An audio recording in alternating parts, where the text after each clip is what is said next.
20th of March, and I've got a new letter, also addressed to Donald Trump. Dear President Donald J. Trump, and I am representing myself, my wife, and our kids.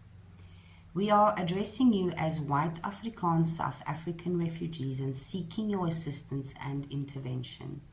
The situation in South Africa has become increasingly dreadful, and we fear for our safety.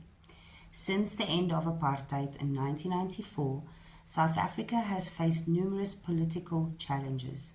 The government has struggled to maintain stability, and the country has experienced significant political dangers. Corruption, mismanagement, and a lack of effective governance has created an environment where crime and violence thrives.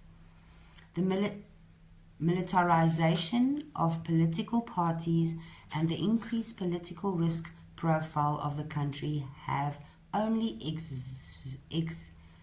exuberated the situation. Mr. President, the violence that pervades South Africa is not just random or incidental, but often targeted. Farm attacks have become grim and frequent occurrences, particularly affecting those residing in rural areas. I'm a farmer's son, but luckily not in South Africa, but in Zimbabwe, and the effects are starting to become more frequent here in South Africa. Please see attached letter from my father. Mr. President, the grim realities have been a part of my existence. As someone who has lived and worked in these communities, I have personally survived land expropriation without compensation in Zimbabwe, but thank goodness to my father, who was brave enough to take a chance in South Africa for the safety and stability for his family. Mr. President, I have personally experienced an armed robbery in a shop where I worked and in a bank. The attempted robbery at a shop in 2011, I was the only one targeted and looked down the barrel of a handgun and the perpetrators got away. In 2023, I was involved in an armed robbery in the bank. I was the only one targeted. I was hit over the head with a handgun, and they stole my money, which was meant to pay suppliers. Please see the newspaper article attached, but it is in Afrikaans. Since that day, I have lived in fear of an attack or persecution on myself, my family's lives, especially having to drive between my residence and workplace. The nature of my wife's job requires her to travel from our house, 3 hours one way to the city, to attend to clients for consultations, as she is a labor consultant.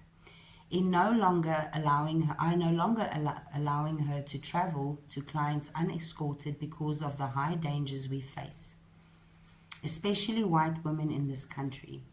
Heaven forbid you find yourself stranded with a flat tire on any road in South Africa as a minority white female. The reality of carjacking, kidnapping, rape, murder, often simply because of our skin color or gender, is now simply just a part of our lives. This is not a living or even just merely existing, Mr. President. This is a targeted rat race in a maze designed to keep us hostage and trapped, with the only eventual outcome of being gathered and killed in a barrel the way they contained us in. It's not a question of if we die, Mr. President. It is when will we die. Mr. President, we have both witnessed the devastating impact of those attacks firsthand. The fear of persecution and potential violence continues to loom over our family daily. Our government creates an unlivable environment for its citizens due to racial discrimination laws, in total of 132 of them, creating poverty, unemployment, and it becomes almost impossible for many to provide for their families. Due to these discrimination laws, I've been unable to expand my business due to BEE regulations, and due to that I have had to join the H2A agricultural program, seeking better opportunities to provide for my family. The calamitous need to survive and ensure our loved ones have basic necessities has forced individuals to resort to less legal means of obtaining an income. However, the government's response to this is often punitive, punishing those who are already suffering from systematic injustices. We are reaching out to you, Mr. President Trump, because we believe that you understand the importance of protecting the rights and safety of all individuals, regardless of their race or their nationality or religious beliefs. We are a hard-working couple with valuable skills. We want to be part of a country and a society where justice, equality, and safety reigns. Mr. President, we long for the American dream we hear about. We want to be contributing citizens in a country that puts God, country, and family first. Our family shares those values you envision for your own citizens.